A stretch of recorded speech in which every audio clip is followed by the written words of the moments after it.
네, 이 시간 함께 하나님의 말씀 보시겠습니다. 오늘 우리에게 주신 하나님의 말씀 에스라 1장 1절에서 11절까지의 말씀입니다. 제가 가진 성경으로는 구약 성경 711페이지 안에 있습니다. 에스라 1장 1절에서 11절까지의 말씀입니다. 바사온 고레스 원년에 여호와께서 예레미야의 입을 통하여 하신 말씀을 이루게 하시려고 바사온 고레스의 마음을 감동시키심에 그가 온 나라에 공포도 하고 조소도 내려 이르되 바사왕 고레스는 말하노니 하늘의 하나님 여호와께서 세상 모든 나라를 내게 주셨고 나에게 명령하사 유다 예루살렘에 성전을 건축하라 하셨나니 이스라엘의 하나님은 참신이시라. 너희 중에 그의 백성된 자는 다 유다 예루살렘으로 올라가서 이스라엘 하나님 여호와의 성전을 건축하라. 그는 예루살렘에 계신 하나님이시니라. 그 남아있는 백성들이 어느 곳에 머물러 살든지 그곳 사람들이 마땅히 은과 금과 그 밖의 물건과 짐승으로 도와주고 그 외에도 예루살렘에 세울 하나님의 성전을 위하여 예물을 기쁘게 드릴지니라 하였더라. 이에 유다와 베냐민 족장들과 제사장들과 레위 사람들과 그 마음이 하나님께 감동을 받고 올라가서 예루살렘에 여호와의 성전을 건축하고자 하는 자가 다 일어나니 그 사면 사람들이 은그릇과 금과 물품들과 짐승과 보물로 돕고 그 외에도 예물을 기쁘게 드렸더라. 고레스 왕이 또 여호와의 성전 그릇을 꺼내니 옛적에 느부갓네살이 예루살렘에서 옮겨다가 자기 신들의 신당에 두었던 것이라. 바사왕 고레스가 창고지기 미드르닷에게 명령하여 그 그릇들을 꺼내어 세워서 유다 총독 세스바살에게 넘겨주니 그 수는 금접시가 30개요 은접시가 1000개요 칼이 29개요 금 대접이 30개요 그보다 못한 은 대접이 410개요 그 밖에 그릇이 1000개이니 금, 은 그릇이 모두 5400개라. 사로잡힌 자를 바벨론에서 예루살렘으로 데리고 갈 때에 세스바살이 그 그릇들을 다 가지고 갔더라. 아멘.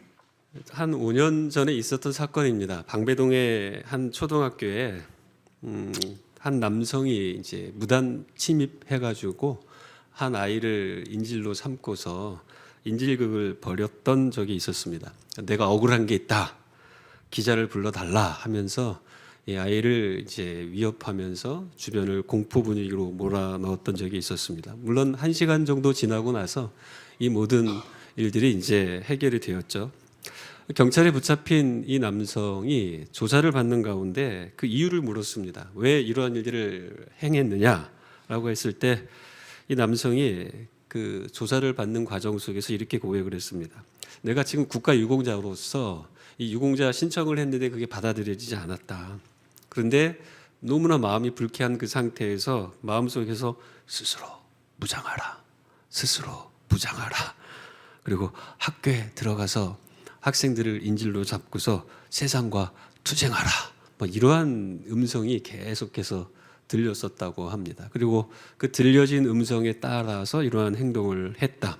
환청이 들렸던 것 때문에 이러한 일들을 벌이게 되었다라고 이 조사에서 밝혔던 것입니다. 여러분 요즘에 혹시 뭐 환청 같은 거 듣고 계십니까?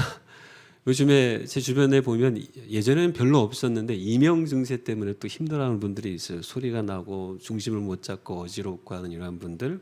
또 정신적으로는 요즘에 조현병이라는 것이 많이 유행을 하고 있죠. 착각하고 오해하고 누군가를 의심하고 망상, 환청 이러한 증세 때문에 굉장히 고통당하는 사람들이 많이 늘어가고 있습니다. 그래서 이들이 잘못된 환청, 그다음에 망상을 따라가다 보니까 또 잘못된 행동을 하게 되어서 자신은 물론 주변 사람들에게 적지 않은 피해를 주는 경우들이 많이 생겨나고 있습니다.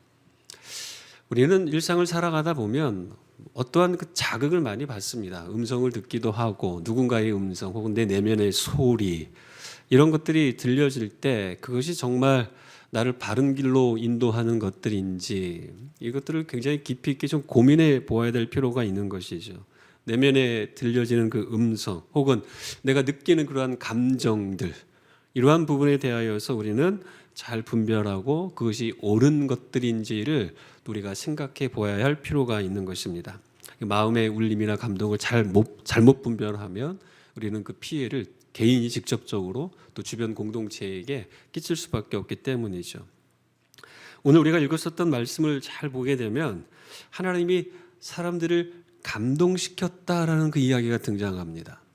그리고 이 이야기를 우리가 통해서 좀 생각해 볼 수 있는 것은 하나님은 사람들에게 마음에 감동을 주시고 그 감동을 통해서 일하신다는 것을 또 우리는 발견하게 되는 것이죠.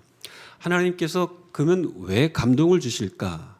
하나님의 감동을 주시는 그 이유는 하나님께서 말씀하신 그 일들을 이루어가는 과정 속에 우리의 동참, 즉 우리를 초대하셔서 그 일에 참여할 수 있는 그 기회를 주시기 때문이라는 겁니다. 오늘 말씀을 보니까 1절 말씀에 이렇게 기록하고 있죠. 바사 왕 고레스 원년에 여호와께서 예레미야의 입을 통하여 하신 말씀을 이루게 하시려고. 여러분, 이 1절 말씀이 매우 중요합니다. 그 이유는 오늘 우리가 성경 말씀 에스라 1장 말씀을 읽었을 때에 이제 새로운 나라가 재건되어지는, 나라가 새롭게 재건되어지는 이러한 출발점에서 많은 일들이 일어나고 있는데 이 일들의 시작점이 우연이 아니라, 결코 우연이 아니라 하나님이 오래전에 하셨던 그 말씀을 이루시기 위한 과정 속에서 오늘 이 본문 말씀의 사건들이 벌어지고 있다는 것을 우리에게 가르쳐주고 있기 때문입니다. 겉으로 볼 때면 우연인 것 같습니다. 우리 일상에도 마찬가지고요. 지금 대한민국의 어떤 역사의 흐름, 세계의 흐름, 코로나조차도 우연인 것처럼, 인간의 실수인 것처럼 나타나지만 여러분 맞습니다. 인간의 실수나 우리의 연약함, 부족함으로 인해 사건들이 발생하는 것도 분명 있습니다만 더 중요한 것은 이 배후에서 하나님의 모든 것들을 섭리하시기 때문에 그 어떤 것도 처음과 끝이 되시는 하나님의 입장에서 볼 때면 결코 우연은 없다는 사실을 우리가 발견합니다. 여러분, 그리스도인은 이러한 가치관, 이러한 관점, 이러한 성경적 신앙, 이거 굉장히 중요합니다. 이것을 깨닫고 이것을 붙잡을 때 우리가 제대로 이 세상에서 삶을 살아갈 수 있습니다. 하나님이 모든 것을 섭리하신다는 것이죠. 그냥 일어나는 것이 아니라. 예레미야 선지자는 주님 오시기 전 주전 627년에 선지자로 부름을 받았습니다. 이 627년에 선지자로 부름을 받았던 예레미야는 사실 다른 선지자들에 비해서 굉장히 외롭고도 고독한 선지자로서의 삶을 살았습니다. 그러니까 진리를 선포하는데 거짓 선지자로 오해받기도 하고 뺨을 맞아가면서 왕궁 감옥에 갇히기도 하고 그리고 메시지의 내용을 보니까 자기가 몸담고 있는 공동체가 멸망할 것이다. 근데 멸망하는 그 상황을 바라보면서 자기가 선포했던 그 말씀이 그대로 이루어지는 이 상황 속에서 굉장히 괴로워했었던. 그래서 눈물 흘리고 또 눈물 흘리는 과정 속에 곰곰이 생각해 보니 단지 재앙, 이것이 하나님이 우리를 향하여 의도하셨던 말씀이 아니라 계획이 아니라 하나님의 선하심이 분명 이 안에 있다는 것을 깨닫고 또 하나님을 찬양하기도 했던 선지자 가운데 한 명입니다. 근데 나라의 멸망만을 선포했었던 선지자가 아니라 이 나라가 다시 회복될 것을 또 예언하기도 했던 선지자입니다. 하나님이 그 모든 것들을 예레미야에게 가르쳐 주셨기 때문이죠. 그래서 유명한 예레미야 29장 10절의 말씀은 이렇게 우리에게 선언되어지고 있습니다. 여호와께서 이같이 말씀하시느니라. 바벨론에서 70년이 차면 내가 너희를 돌보고 나의 선한 말을 너희에게 성취하여 너희를 이곳으로 돌아오게 하리라. 지금 백성들이 포로에 붙잡혀갔던 백성들이 유다, 예루살렘으로 다시 돌아오는 일들이 우연이 아니라 하나님이 이미 선포하신 그 말씀이 이루어지는 것이라는 것을 아주 선명하게 밝히고 있습니다. 그런데 유다의 멸망, 유다의 회복뿐만이 아니라 이 유다의 멸망과 회복의 배경 속에 강대국으로서 그 위용을 자랑하고 있었던 바벨론 제국을 향한 메시지가 또 예레미야를 통해 선포되었었던 것이죠. 예레미야 25장 12절을 보면 이렇게 선언합니다. 여호와의 말씀이니라. 70년이 끝나면 내가 바벨론의 왕과 그의 나라와 갈대아에 인해 땅을 그 죄악으로 말미암아 벌하여 영원히 폐허가 되게 하리라. 물론 여러분 바벨론의 역사는 깁니다만 바벨론 신흥 제국으로서의 그 영화와 영광은 70년밖에 가지 않았습니다. 역사적으로 보면. 그러니까 남유다를 멸망시킬 때 가장 정점에 있었던 이 바벨론, 하나님이 그들의 죄로 말미암아 바벨론도 심판받을 거다. 그 이야기까지 하고 있는 것이죠. 이 말씀을 드리는 이유는 분명 바벨론 한복판에서 다니엘이 2장을 통하여서 하나님께 받았던 그 분명한 뜻이 있었죠. 한 나라가 세워지고 망하고 한 왕이 일어나고 사라지고 이 열왕의 때에 하나님께서 망하지 않는 한 나라를 세울 것인데 그 국권이 다른 백성에게 돌아가지 않을 것이다. 이 땅 가운데 영원한 나라를 선포하면서 그 배경 속에서 무엇을 이야기하고 있었냐면 나라의 흥망성쇠, 한 사람이 왕 위에 오르고 물러나게 되어지는 이 모든 일들 우연이 아니라 하나님이 섭리하시고 관여하시고 이끌어 가신다는 아주 분명한 메시지를 주고 있었던 것입니다. 지금 벌어지고 있는 이 모든 일들이 결코 우연이 아닌 하나님의 역사 가운데 이루어질 때에 더 신기하고 놀라운 것은요, 예레미야보다 약 120여 년 전에 선지자로 활동을 했었던 왕궁 선지자 이사야는 오늘 벌어질 일에 대하여서 이렇게 예언적 메시지를 하나님께 받아서 선포했습니다. 이사야 44장 28절과 45장 1절과 4절 말씀인데 제가 핵심만 짚어서 말씀을 드리겠습니다.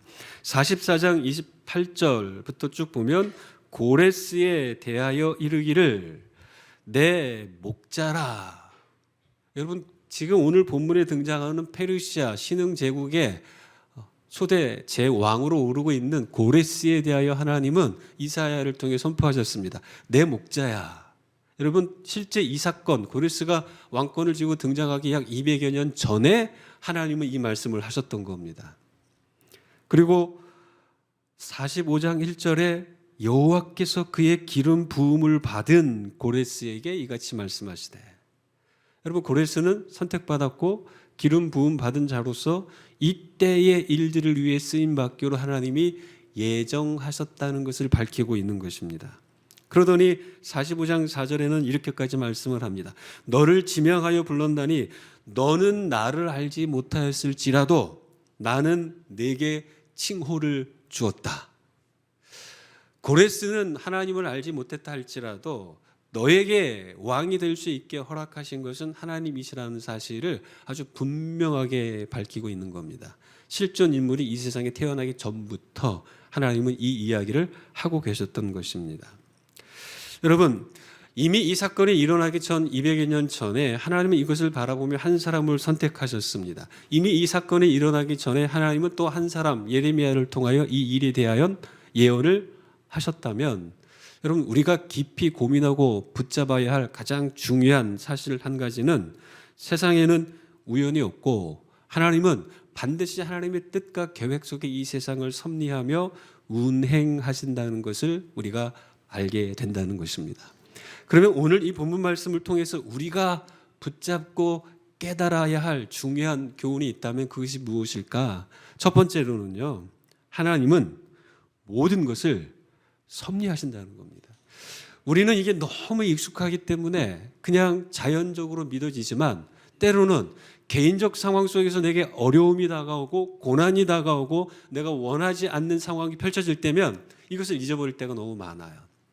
신앙적으로는 이해할 수 있는 개념이지만 실제 내 삶과 연동되어질 때면 이 사실을 망각한 채 왜 하나님 이때 이런 일이 있어야 됩니까? 왜 내게 이러한 고통이 오게 됩니까? 왜 이 문제는 해결이 되지 않을까요? 이러한 질문을 가지고 하나님 앞에 나아가며 하나님의 섭리를 우리가 망각한 반응을 보일 때가 많이 있다는 것입니다. 예수님이 이 땅에 오신 것, 이것은 분명한 하나님의 뜻과 계획 속에 오신 겁니다. 하나님이 선지자들로부터 쭉 예언하신 그대로 그 예언의 성취로 예수님이 이 땅에 오셨고 말씀이 기록한 대로 고난의 길을 걸어가시며 하나님이 뜻하신 대로 십자가에 달려 돌아가시며 인류의 모든 영혼들을 구원하시는 그 구원의 문을 열어주셨습니다. 그리고 그분께서 이 세상을 떠나가실 때에 내가 너희들을 위하여 처소를 예비하러 가노니 내가 다시 올 때까지 또 너희에게 성령을 보내줄 거다. 그 약속을 하시고 사람들이 보는 앞에서 또 하늘로 승천하셨죠. 자, 예수님께서 약속하신 다시 오리라 그 시점은 오직 하나님 아버지만이 알고 계신다라고 주님은 또 가르쳐 주셨습니다. 자, 하나님의 말씀이 선포되어지고 그 약속이 이루어진 예수 그리스도, 그 예수께서 약속을 남기시고 또 세상을 떠나시며 다시 오겠다라고 한 그 지점까지 여러분 우리는 아직과 그리고 이미와 아직이라는 그 사이에 존재하며 일상을 살아가는 존재들입니다. 그러면 이미와 아직 사이에 하나님은 이신론처럼 저 멀리 떨어지셔서 어떠한 개입도 하지 않으시는가? 그냥 구경만 하고 계시는가? 성경은 철저하게 그렇게 가르치지 않습니다. 하나님은 섬세하게 우리 인류 역사에 개입하시고 하나님의 뜻이 반드시 이루어지도록 하나님의 섭리 가운데 이끌어 가신다는 것이죠. 하나님이 역사하시고 일하시고 섭리하시는 것은 과거에 혹은 미래가 아니라 지금 이 순간에도 이루어지고 있는 현재 진행형이라는 것입니다. 그러나 우리는 인간이기 때문에 하나님이 진행해 가시는 이러한 하나님의 섭리에 대하여 우리가 이성적으로 이해하기란 쉽지 않습니다. 아니 어쩌면 불가능하다라고 여겨질 때가 참 많이 있었습니다. 하나님의 도구를 한번 보시겠습니까? 우리의 상상을 초월하십니다. 현재 진행형으로 어떤 일들을 이루어 가실 때 오늘 본문만 봐도 그렇지 않습니까? 불신자 고레스를 사용하세요. 하나님의 일을 이루어 가시는데 하나님을 믿지 않는 이방 사람들까지도 하나님이 사용하십니다. 포로 생활 한복판에서 태어난 이민 3세라고 할 수 있는 세스바살 이러한 사람까지도 하나님이 사용하십니다. 하나님의 방법은 또 어떨까요? 우리가 생각하는 그 생각을 초월하는 것을 알 수 있습니다. 느부갓네살 왕이 남유다에서 착취했었던 성전의 그 귀한 보물들을 한순간에 돌려주게끔 역사하십니다. 이걸 찾기 위해서, 이거를 회복하기 위해서 얼마나 많은 백성들과 여러분 사람들이 노력했겠습니까만 인간의 노력은 하나님이 보기 좋게 물리치시고 하나님께서 하나님의 방법을 통해 모든 것들을 되찾게 해주고 계십니다. 능력은 어떨까요, 여러분? 우리는 능력에 제한이 있잖아요. 우리는 살아가면서 우리 존재의 대단함을 느끼는 게 아니라 우리 인간 실존의 한계를 경험하며 살아갈 수밖에 없습니다. 한계를 경험하는 게 정말 은혜입니다. 한계를 깨닫지 못하면 하나님을 찾지 못합니다. 한계를 깨닫기 때문에 우리는 하나님을 찾고 하나님 앞에서의 삶으로 몸부림을 치지 않습니까? 근데 하나님의 능력은 우리를 초월합니다. 하나님이 일이 이루어지도록 하는 데에 하나님께서는 돕는 자들을 붙여주신다는 거예요. 곳곳에 숨어있던 자들이 한 곳에 모이도록 하십니다. 포로로 붙잡혀갔던 사람들이 다시 예루살렘으로 돌아오도록까지 하세요. 흩어져 있던 이방 민족에 섞여서 살아가고 있던 사람들이 민족의 정체성을 회복하고 다시금 예루살렘으로 돌아오게 하시는 겁니다. 여러분 이러한 몸부림이 없었겠습니까? 시오니즘에 사로잡혀 있었던 유다 백성들이 인간의 힘으로 이러한 일을 하지 않았겠습니까? 그러나 하나님이 하나님의 때에 하나님의 방법으로 하나님의 계획이 성취되도록 이끌어 가시는 것을 오늘 본문이 우리에게 가르쳐주고 있습니다. 그렇기 때문에 우리가 기억해야 할 것은 하나님께서는 하시기로 하신 그 일은 반드시 이루신다는 겁니다. 반드시 성취하신다는 겁니다. 여러분 우리가 이것을 믿어야 되겠죠. 고난 가운데 있다면 여러분 이것은 하나님의 섭리니까 그 고난 가운데에서의 우리의 태도는 기도하는 거죠. 하나님 앞에 겸허하게 한계를 인정하며 하나님의 도우심을 구하는 겁니다.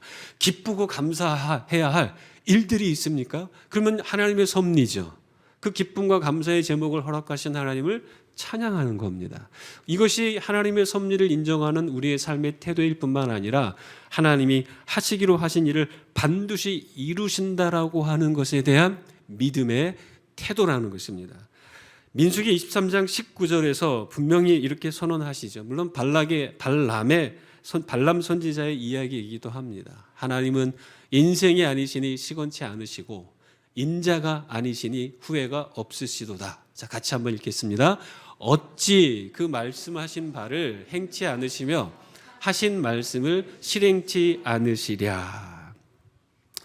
잃어버렸던 모든 것들을 되찾게 합니다. 그리고 잃은 장소까지도 하나님이 회복시켜 주세요. 예루살렘을 회복하고 예루살렘 성전을 회복시켜 주십니다. 그 많은 사람들의 기쁨의 헌신을 통해서 모든 개혁과 새로운 재건에 필요한 필요들을 채워주세요. 하나님의 방법으로. 사람의 생각과 사람의 방법이 아니었던 것입니다. 자, 그렇기 때문에 저와 여러분은 인생의 어떤 상황 가운데 직면해 있던 어떤 것을 바라보던 전제해야 할 가장 중요한 진리가 있다면 이 모든 배후에 하나님이 섭리하신다는 사실을 믿는 것입니다. 그리고 그것을 믿기 때문에 우리 앞에 놓인 어떠한 어려움이나 우리 앞에 놓인 어떠한 기쁨도 섭리 가운데 이루어지고 있음을 고백하며 하나님 앞에서 기도하고 하나님 앞에서 감사하는 삶의 태도를 계속해서 지향해야 하는 것입니다. 우리 좌우에 계신 분들한테 이렇게 한번 인사하겠습니까? 하나님은 모든 것을 섭리하신다. 하나님은 모든 것을 섭리하신다. 그렇습니다. 이것을 믿고 사는 것이 우리의 삶이죠. 그분의 뜻과 그분의 계획, 그 완성을 위하여 하나님이 모든 것을 섭리하신다면 그 과정 속에 하나님은 어떻게 이 섭리의 과정 속에 일을 하시는가, 어떤 방법으로 일하시는가, 이게 두 번째 교훈입니다. 감동을 통해 우리를 초대하신다는 겁니다. 감동을 통해 우리를 초대하신다. 오늘 말씀을 보니까 하나님께서 한 사람의 마음에 감동을 주셨고 여러 백성들의 마음에 감동을 주셨다는 이야기가 등장하고 있습니다. 감동이라는 그 단어의 히브리어는 우르라는 단어입니다. 이 단어의 의미를 잘 살펴보게 되면 눈을 뜬다는 개념입니다. 눈을 뜬다. 지금 여기는 졸고 계신 분이 아무도 없는데 혹시라도 누군가가 옆에서 졸고 있다면 이 엄지나 검지로 옆구리를 한번 딱 찔러 보세요. 움찔하죠. 눈을 뜨죠. 그러면 감동은 그러한 모습이라는 겁니다. 잠잠했었던 한 사람의 마음에 어떠한 하나님이 찔림을 찔러 주시는 거죠. 그러니까 파동이 일어나고 눈을 뜨게 되는 겁니다. 그렇기 때문에 잠 깨다 일어나다의 뜻을 가지고 있었던 이 감동이라는 단어를 우리가 본다면 하나님께서 잠잠한 그 누군가의 마음에 파동을 일으켜서 그로 하여금 깨닫게 하셨다라는 것을 우리가 발견하게 되는 것입니다. 사랑하는 성도 여러분, 우리의 인생이 그런 겁니다. 여러분이 여기 앉아 계신 것은 우연이 아니라 하나님이 어느 순간인가 여러분의 마음에 감동을 주셨기 때문이에요. 찔렀기 때문이죠.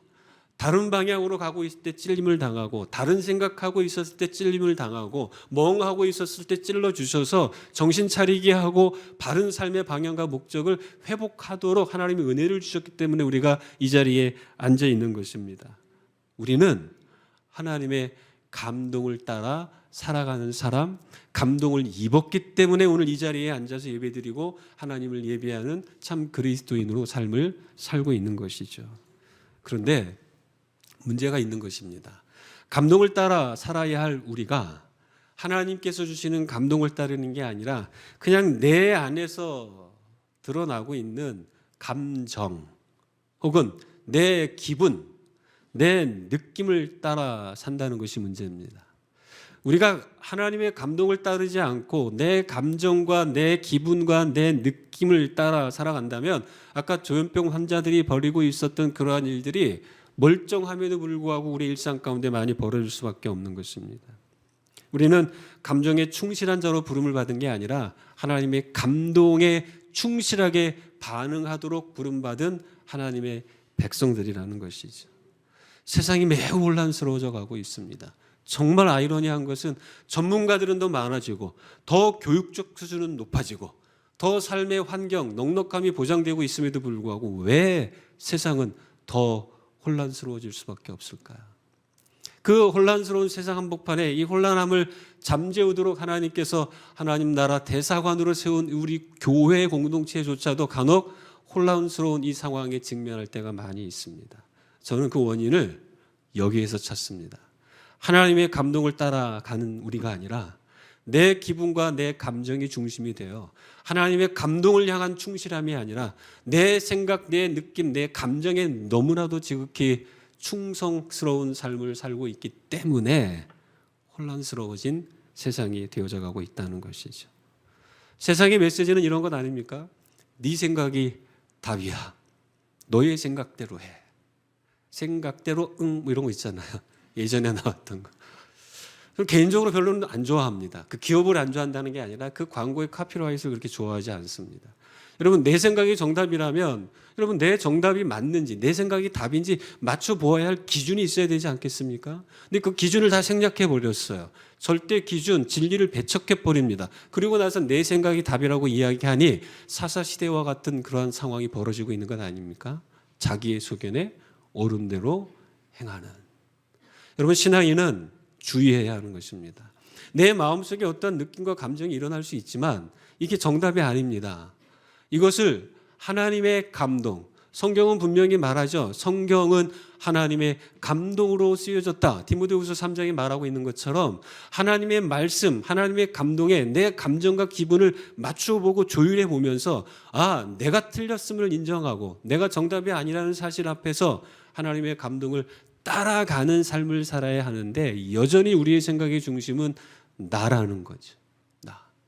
내가 정답이에요. 그래서 가장 소중한 것을 한 단어로 표현하라 그러면 나, 두 단어로 하라 그러면 또 나. 한번 여러분 해보세요. 세 단어로 해보라 그러면 역시 나. 네 단어로 해보라면 뭐라고 하시겠어요? 그래도 나. 다섯 단어로 하면 아무리 봐도 나. 한번 해보세요. 끝없이 갑니다. 나 중심으로 생각하면 끝없이 내가 우주의 중심이 되어야 하는 이러한 상황. 성도 여러분, 우리는 하나님의 감동에 충실해야 될 사람이지 내 감정과 내 느낌이 아니라는 겁니다. 초대교회가 부흥할 수 있었던 가장 강력한 원동력이 거기에 있었습니다. 생각이 없었다고요? 느낌이 없었다고요? 그럼 사람이 아니게요?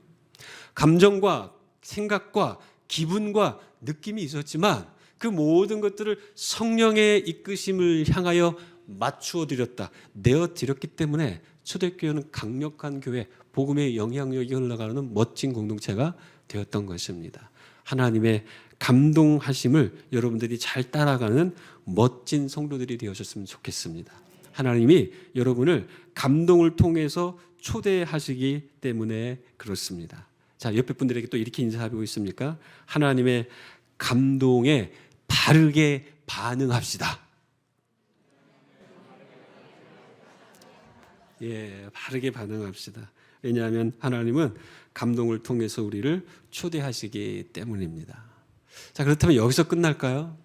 그냥 감동을 받았고 여기서 끝날까요? 그렇지 않습니다. 오늘 말씀은 한 가지 더 중요한 그 이야기를 우리에게 전해주고 있습니다.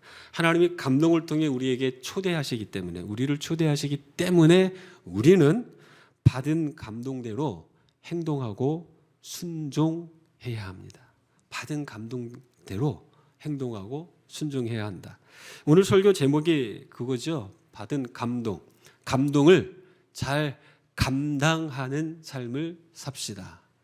여러분, 받은 감동이 있다면 그 감동을 향하여 우리가 순종을 통한 행동, 이것이 필요하다라는 것을 우리는 반드시 알아야 하는 것이죠.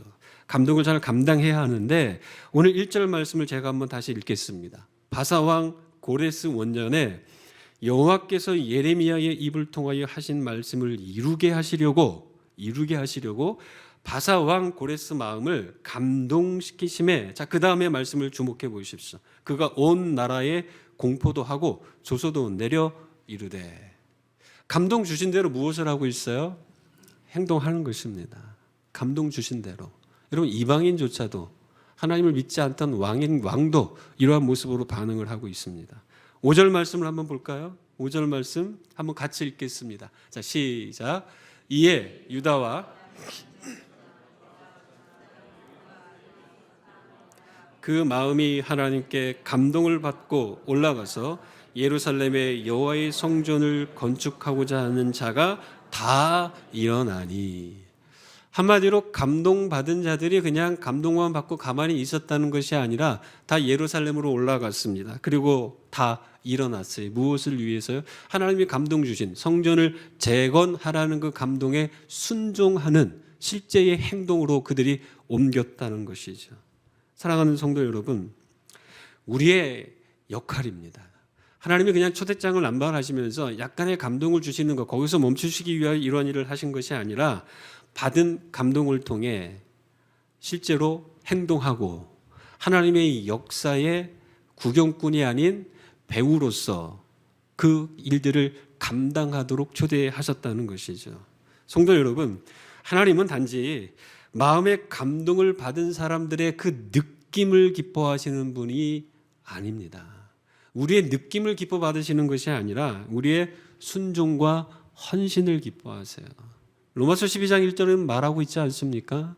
죄인이었던 우리가 구원을 받고 구원을 받은 우리 안에 성령이 거하시고 성령이 거하시는 우리가 성화의 과정 속의 삶을 살아갈 때 하나님은 반드시 그 인생을 책임져 주신다. 이게 11장까지의 이야기라면 12장에서 이렇게 선언하고 있습니다. 그러므로 내 사랑하는 형제들아, 하나님의 모든 자비하심으로 너희를 권하노니 너희 몸을 하나님이 기뻐하시는 거룩한 무엇으로 드리라고요? 산 제물로 드리라. 느낌을 드리는 게 아니라 삶을 드리라고 이야기합니다. 순종의 삶, 헌신의 삶, 희생의 삶, 실행의 삶. 단지 느낌을 기뻐하는 것이 아니라 하나님은 감동받은 우리가 그 감동을 감당하는 삶을 기뻐하신다는 것이죠. 요즘은 우리가 포스트 모더니즘 시대 속에 살아가고 있다는 이야기를 많이 듣습니다. 하나의 무브먼트죠. 절대 권위를 인정하지 않고 진리를 배척해버리는 이 시대 속에 거기다가 미디어의 발달로 인하여서 이 포스트 모더니즘의 영향력은 급기야적으로 신속하게 퍼져나가고 있습니다. 전 세계가 세대를 초월하고 전 세대가 문화를 초월하는 것처럼 SNS 안에서 뭔가 공통 분모를 형성해가는 이 시대를 우리가 살아가고 있다는 것이죠. 근데 여러분, 우리는 그 시대 속에서 우리도 모르는 사이에 부지런히 엄지를 움직이기 시작합니다. 스마트폰. 그래서 내가 원하는 메시지를 찾아서 들어요. 설교자들의 설교를 듣습니다. 예전에 이민교회를 경험했을 때 이러한 이야기가 있었거든요. 설교는 교회에서, 방송 설교로, 은혜, 교제는 교회에서. 무슨 의미인지 아시겠습니까?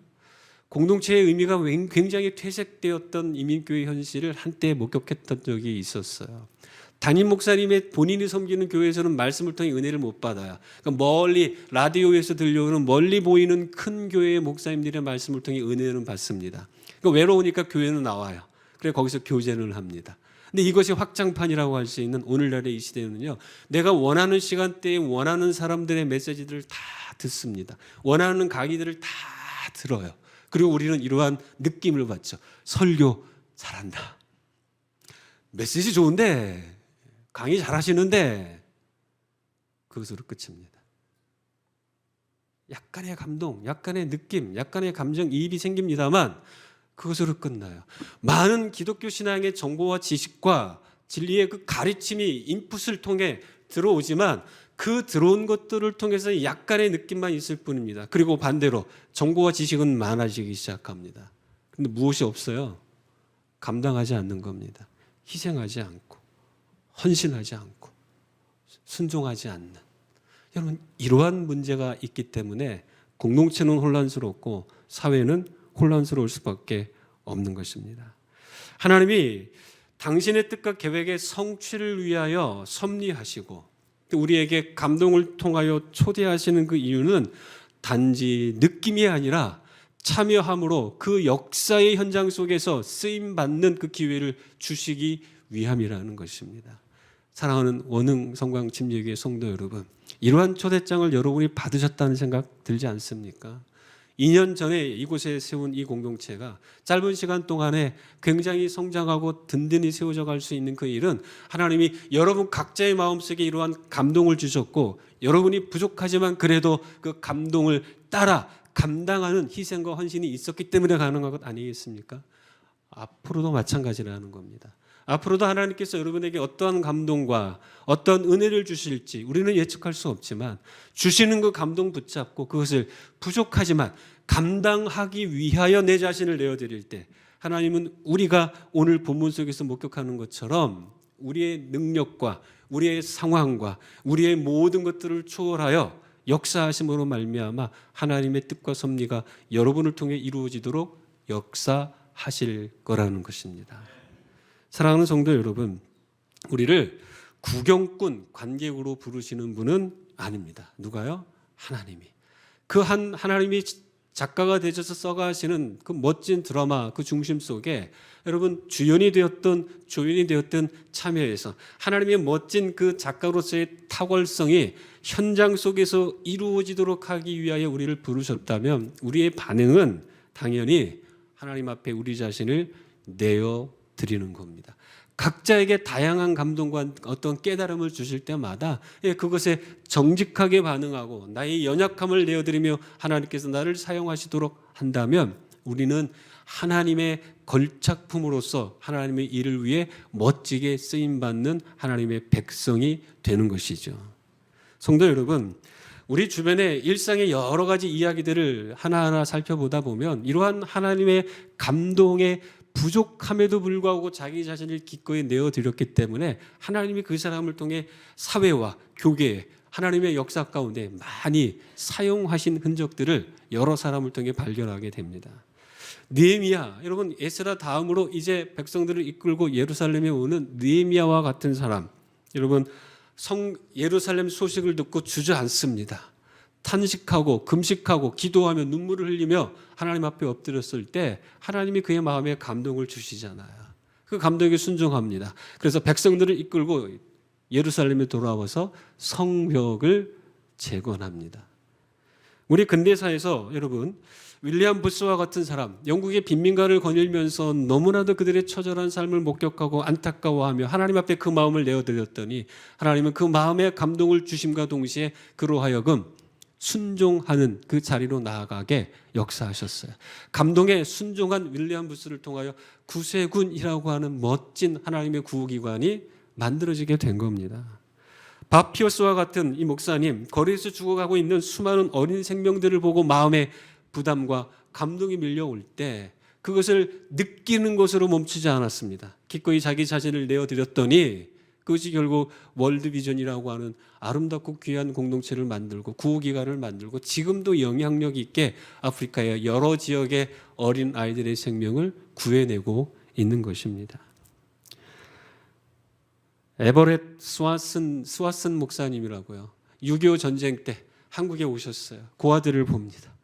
그 고아들의 참상들을 눈으로 목격하고 고국으로 돌아가서 이 사실을 자기 백성들에게 국민들에게 알리고 도움을 청하고 그리고 다시 돌아와 전쟁 고아들을 돌보기 시작합니다. 그래서 컴패션이라는 기관이 만들어지게 됐고 도움을 받던 한국 컴패션이 이제는 다른 여러 나라를 돕는 오히려 돕는 멋진 기관으로 하나님이 또 바꾸어 주셔서 멋지게 그 사역을 감당하고 있는 것입니다.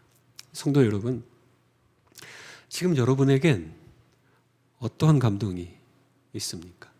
지금 여러분에게 하나님이 최근에 계속해서 찌르고 계시는 부분은 무엇입니까? 그것이 긍정적이든 혹은 책망과 같은 부정적인 것이든 하나님이 여러분을 지금 깨우고 눈을 크게 뜨게 하고 정신을 바짝 차리게 하며 마음속에 감동을 주는 것들이 있다면 여러분 우리는 그 감동 앞에 우리의 감정과 기분과 느낌을 밀어놓고 정직하게 반응하고 그 반응의 과정 속에 또다시 깨닫게 하신 그 부분들이 있다면 우리는 감동받은 그 부분을 향하여 감당하는 삶이 될 수 있도록 우리는 순종하며 행동으로 옮겨야 하는 것입니다. 사랑하는 성도 여러분, 다시 한번 여쭙겠습니다. 지금 여러분에겐 어떠한 감동이 있습니까?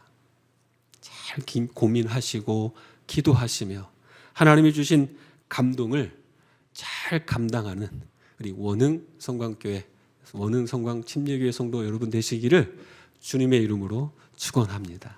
아멘. 기도하겠습니다. 하나님 감사합니다.